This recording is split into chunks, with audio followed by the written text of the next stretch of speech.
E69 news కి స్వాగతం. ముందుగా ముఖ్యాంశాలు. ఇండియాలో ఎంట్రీ తప్పితే ఎగ్జిట్ లేని ఈ ద్వీపం గురించి తెలుసా?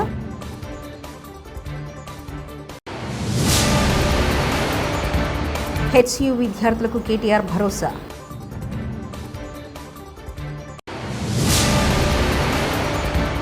రెడ్ బుల్ దెబ్బకి ఒకరికి గుండెపోటు, మరొకరికి చేయి విరగొట్టుకున్నారు నారా లోకేష్.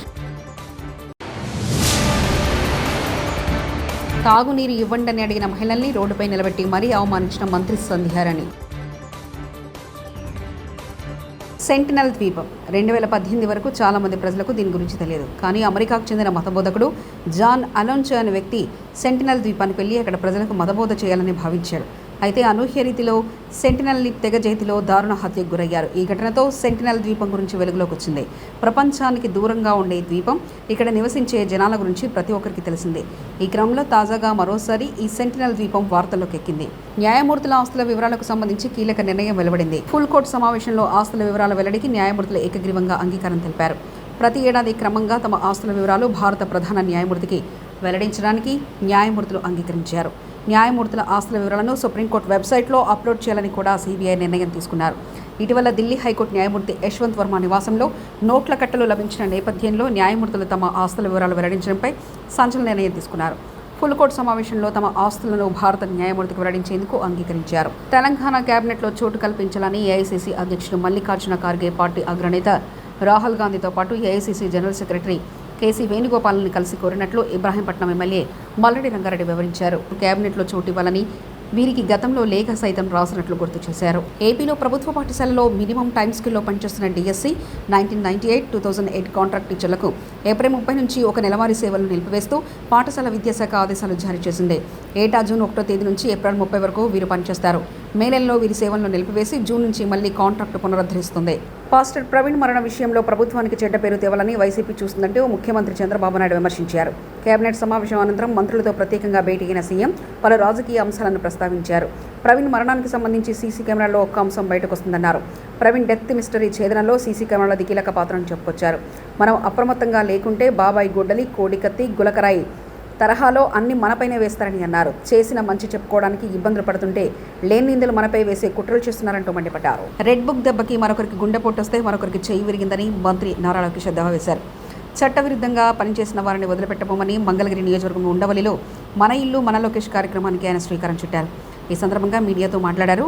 కుల, మత, ప్రాంత విద్వేషాలు రెచ్చగొట్టి రాజకీయ లబ్ధి పొందాలనేది వైకాపా లక్ష్యమని విమర్శించారు. నేను పదే పాదయాత్రలు కూడా చెప్పా, విజనరీకి ప్రిజనరీకి చాలా తేడా ఉంటుంది. విజనరీకి ముందు చూపు ఉంటుంది. ఆ ముందు చూపు ఏంటంటే ప్రపంచంలో రాబోయే మార్పులు ఏంటి, ఆ మార్పులకి మన పిల్లల్ని ఎట్లా తయారు చేయాలి, మన కుటుంబాలను ఎట్లా తయారు చేసి వాళ్ళకి అనుసంధానమై శాశ్వతంగా పేదరికం నుంచి బయటికి తీసుకొచ్చే లక్ష్యంలో పనిచేస్తుంది. ప్రజలందరూ ఒక విషయం గమనించాలి. 1994లో ఇట్లనే చాలా మంది కంప్యూటర్ అన్నం పెడుతుందా అని ఎగతాళి చేశారండి. ఈరోజు ఐటీ రంగంలో ఎంతమంది పనిచేస్తున్నారు హైదరాబాద్ లో చెప్పండి. హైదరాబాద్ లో మీరు చూస్తే ఒక ఐఎస్బీ కానివ్వండి, ఐటీ కానివ్వండి, జినోమ్ వ్యాలీ కానివ్వండి, శంషాబాద్ ఎయిర్పోర్ట్ కానివ్వండి, ఔటర్ రింగ్ రోడ్ కానివ్వండి, ఇవన్నీ ఎవరండి రూపకర్త? చంద్రబాబు నాయుడు ఒక విజన్ తో ఆయన చేశారు. ఇప్పుడు అదే విధంగా విభజించబడిన ఆంధ్ర రాష్ట్రాన్ని కూడా అభివృద్ధి చేయాలి, అభివృద్ధి వికేంద్రీకరణ జరగాలి, పరిపాలన ఒకే దగ్గర ఉండాలి లక్ష్యంతో మనం పనిచేస్తున్నాం. ప్రపంచంలో అనేక మార్పులు వస్తున్నాయి. ప్రజల్ని ఇల్లు అనుసంధానం చేయాలి. అసలు నిరుపేదరికంలో ఎంతమంది ఉన్నారు, వాళ్ళందరినీ నిరుపేదరికం నుంచి బయటకు ఎట్ట తీసుకురావాలి, దానికి అందరు భాగస్వామ్యం అవ్వాలి. ఇటు పక్క కూర్చున్న మేమందరం కూడా భాగస్వామ్యాలు. ఒక్కొక్క కుటుంబాన్ని మేము ఆదుకోవాలి,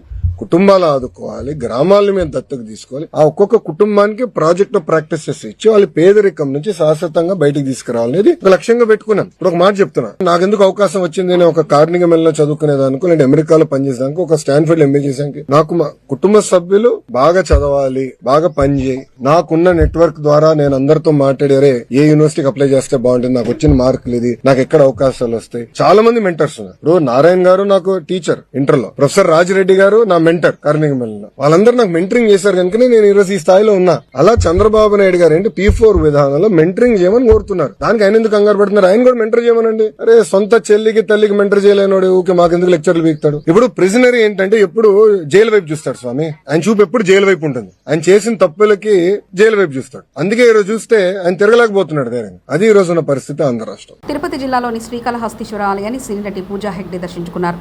కుటుంబ సభ్యులతో ఆమె రాహుకేతు సర్పదోష నివారణ పూజలు చేయించారు. అనంతరం శ్రీ వాయులింగేశ్వర స్వామి సమేత శ్రీ జ్ఞాన ప్రసూనాంబికా దేవిని దర్శించుకున్నారు.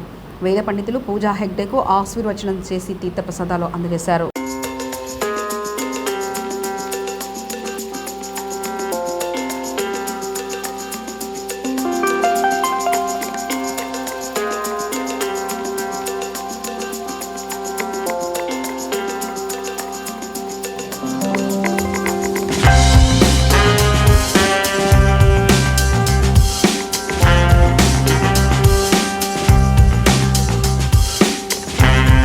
తెలంగాణ రాష్ట్రంలో బీఆర్ఎస్ పార్టీ హరిత విప్లవాన్ని సృష్టించింది. పర్యావరణ విషయంలో అనేక జాతీయ అంతర్జాతీయ అవార్డులు తెలంగాణకు వచ్చాయంటే అది బీఆర్ఎస్ వల్లనే. మాకు పర్యావరణం గురించి ఎవరో నీతులు చెప్పాల్సిన అవసరం లేదు.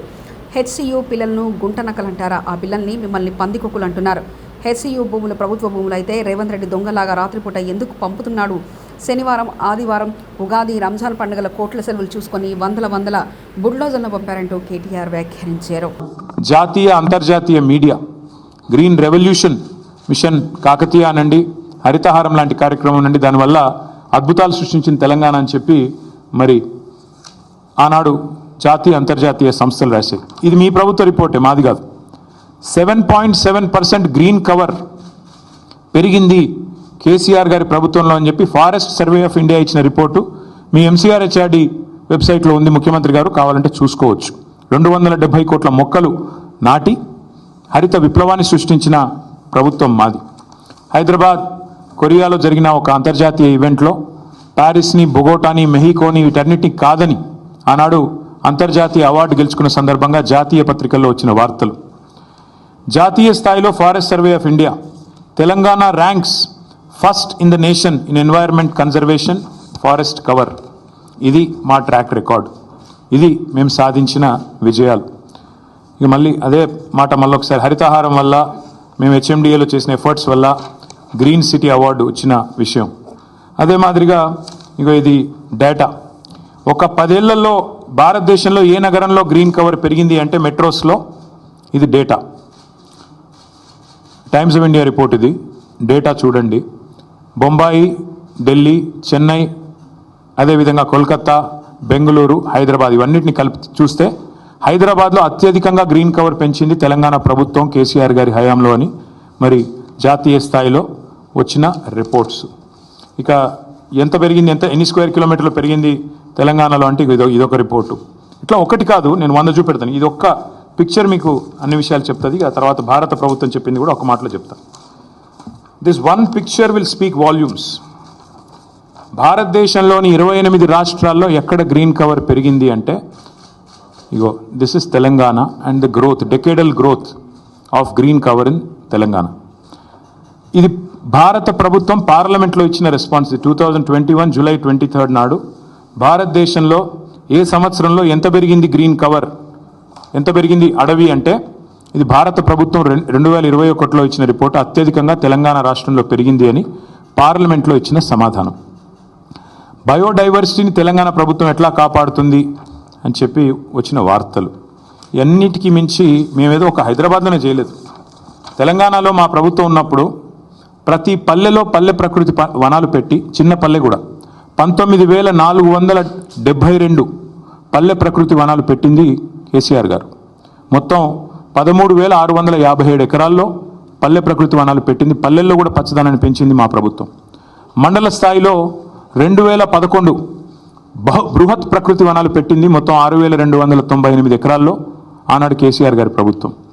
హైదరాబాద్ చుట్టూతా 108 అర్బన్ లంగ్ స్పేసెస్ క్రియేట్ చేసి వాటిల్లో కూడా మరి వేలాది ఎకరాల్లో ప్రజలకు కండ్లకోయ ఆక్సిజన్ పార్క్ కావచ్చు, ఉప్పల్ వైపు కావచ్చు, మీరు ఎటువైపులా పోయినా మొత్తం 108 అర్బన్ లంగ్ స్పేసెస్ క్రియేట్ చేసింది కేసీఆర్ గారి ప్రభుత్వం.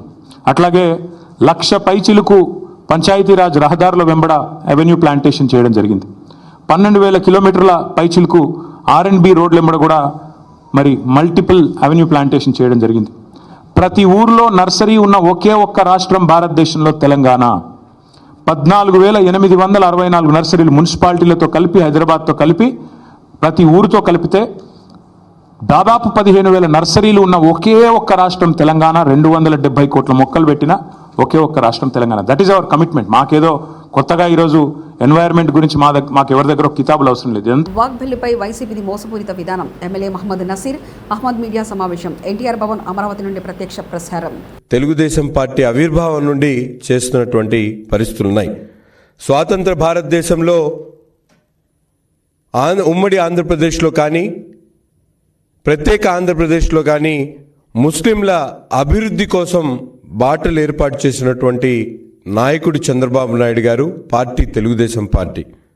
ఈరోజు వక్ఫ్ చట్ట సవరణ బిల్లును ప్రతిపాదిస్తూ కేంద్ర ప్రభుత్వం ప్రవేశపెట్టినటువంటి బిల్లులో ఉన్నటువంటి అభ్యంతరాలను నిర్మోహమాటంగా జాయింట్ పార్లమెంట్ యాక్షన్ కమిటీకి సిఫార్సు చేయాల్సినటువంటి బాధ్యతను ఈరోజు తెలుగుదేశం పార్టీ దేశంలో ఏ పార్టీ చేయనటువంటి విధంగా తన భుజస్కంధాల మీద తీసుకొని క్రియాశీలకంగా పనిచేసినటువంటి పరిస్థితులను ఈరోజు ముస్లిం ప్రజలు ఒక్కసారి ఆలోచించాలని చెప్పి కూడా కోరుతా ఉన్నా. ఎందుకంటే ఈరోజు మనందరం కూడా చూస్తూ ఉన్నాం, గతంలో ముస్లింల పక్షపాతి త్రాగునీరు ఇవ్వండి అడిగిన మహిళల్ని రోడ్డుపై నిలబెట్టి మరీ అవమానించారు మంత్రి సంధ్యారాణి. పార్వతీపురం మాన్యం జిల్లా పాచిపెంట మండలం గురువినాయుడుపేట పంచాయతీలో తీవ్రంగా నీటి సమస్య. 5 నెలలుగా పంచాయతీ సెక్రటరీకి సమస్య చెప్పుకున్నా పట్టించుకోలేదని మంత్రికి చెప్పిన మహిళలు, అయితే వెళ్లి సెక్రటరీని అడగండి అంటూ మంత్రి వెటకారం. పేద మహిళల కష్టాలు మీకు ఎగతాళి అయిపోయాయంటూ వ్యాఖ్యానించారు. మీకు నీళ్లు కావాలంటే నాకు చెప్పండి. మీరే కొండల మీద లేరు, ఎక్కడ లేరు, ప్లెయిన్ ఏరియాలో ఉన్నారు.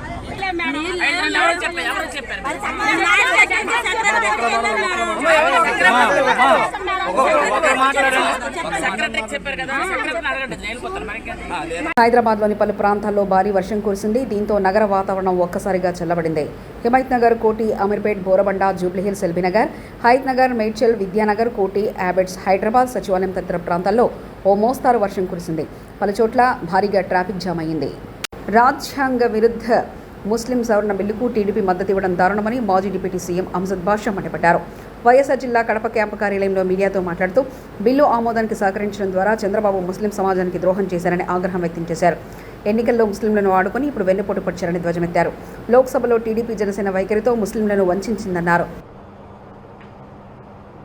మన భారతదేశ ప్రధాని కానివ్వండి, మరి చట్టసభల్లో ఉన్న ప్రతి ఒక్కరు కూడా మరి ఆ రాజ్యాంగం పైన ప్రమాణం చేసి మేము అందరికీ న్యాయం చేస్తాము, ఈ రాజ్యాంగాన్ని అనుసరించి ముందుకు వెళ్తామని చెప్పి ప్రమాణం చేసి ఈరోజు రాజకీయ పదవుల్లో మరి ప్రధానమంత్రి అయితేమి, మంత్రులు అయితేమి, కేంద్ర మంత్రులు అయితేమి, మరి పార్లమెంట్ సభ్యులు అయితేమి అందరు కూడా బాబాసాహెబ్ గారు రచించిన రాజ్యాంగం పైన ప్రమాణం చేసి మరి వాళ్ళందరూ కూడా తమ తమ పదవులు అనుభవిస్తూ ఉన్నారు. మరి అలాంటి బాబాసాహెబ్ అంబేద్కర్ గారు రచించిన రాజ్యాంగంలో పట్టణంలోని బిఎస్ఎన్ఎల్ కార్యాలయం వద్ద all India BSNL pensioners welfare association ఆధ్వర్యంలో కేంద్ర ప్రభుత్వం ఏడాది మార్చిలో లోక్సభలో ఆమోదించిన ఆర్థిక బిల్లు సవరణ సుప్రీంకోర్టు తీర్పుకు వ్యతిరేకంగా ఉందని, అందువల్ల పెన్షనర్లకు అన్యాయం జరుగుతుందని అందుకు పెన్షనర్స్ నిరసన చేపట్టారు. దేశవ్యాప్తంగా జరుగుతున్న నిరసనలకు వయోవృద్ధులు ఆందోళన కలిగింది.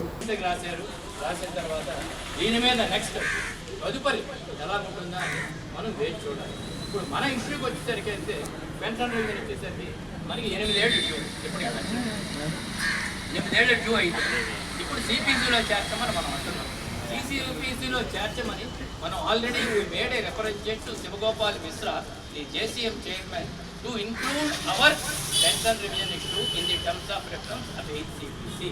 దాని మీద క్యాబినెట్ సెక్రటరీకి, ఎక్స్పెండిచర్ సెక్రటరీతో మీట్ అయినప్పుడు నో ఇది పనికిరాదు, మీరు వాళ్ళు ఏమొచ్చి ఐడియా పే స్కేల్స్ తీసుకుంటున్నారు, మీకు సెంట్రల్ గవర్నమెంట్ ఎంప్లాయీస్కి సిడిఏ పే స్కేల్స్ వస్తున్నాయి కనుక మేమేమొచ్చి ఎట్టి పరిస్థితి ఇంక్లూడ్ చేయలేము అన్నాక, no, it is not that issue, because BSNL absorbed employees pension is being 3/4/2025 తారీఖున మేము మొత్తం దేశవ్యాప్తంగా central government pensioners associations plus మా బిఎస్ఎన్ఎల్లో ఇండియాలో ఎంట్రీ తప్పితే ఎగ్జిట్ లేని ఈ ద్వీపం గురించి తెలుసా?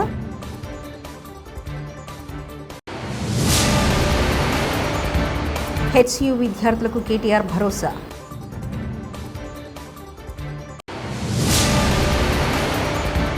రెడ్ బుల్ దెబ్బకి ఒకరికి గుండెపోటు, మరొకరికి చేయి విరగొట్టుకున్నారు నారా లోకేష్. తాగునీరు ఇవ్వండని అడిగిన మహిళల్ని రోడ్డుపై నిలబెట్టి మరీ అవమానించిన మంత్రి సంధ్యారాణి. ఈ 69 న్యూస్ ఇంతటితో సమాప్తం. చూస్తూనే ఉండండి ఈ 69 న్యూస్.